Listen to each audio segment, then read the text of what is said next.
Hello friends! Welcome back to my channel. For today's video, gagawa tayo ng flowers for decoration gamit ang dried banana leaves. First, magka tayo ng 4 na circles. I-follow nyo lang mga friends kung paano ko to ginagawa dito sa video. Very easy lang tong mga tips na to. Fold like this and then cut. Pagkatapos natin na form ang flower pattern, take note mga friends.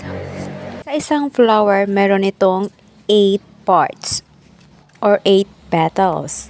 First, remove natin ang 1 part. And then 2, 3, and lastly, 4. Pagkatapos makat, set aside.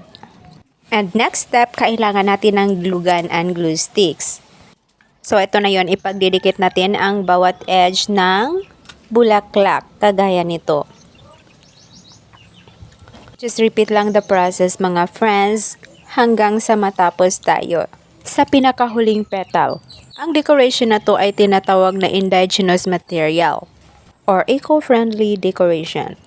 Hindi lahat ng decoration ay kailangang bilhin. Ang kailangan lang dito ay being resourceful and creative. Ang iba ay nasa nature lang naman natin makikita. We have different ideas and creativity mga friends kung paano natin to gagamitin. Ito na yun, tapos na natin pinagdidikit ang bawat bulaklak. Next is magka tayo ng hole sa gitna. And then, idikit na natin to layer by layer.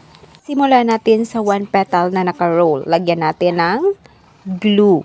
And insert natin sa loob ng 2 petals na naka-roll din. And then repeat the process hanggang sa pangatlo, pang-4, pang-5, pang-6, 7. Alam nyo mga besh, pag nasa bukid ka, ang dami mong makikita sa paligid na pwedeng gawing art. Nakakamangha talaga ang bigay sa atin ng ating may kapal. Kaya ito ay ating pag-iingatan. Sa videong to, hayaan nyo kong magsalita na magtutulungan tayo. Help save Mother Earth and save lives. Ang kalikasan ay ating pag-iingatan para sa ating kinabukasan.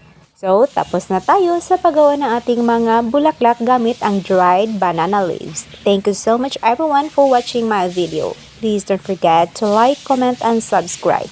Bukid Life and Art, formerly Sea House of Creativity.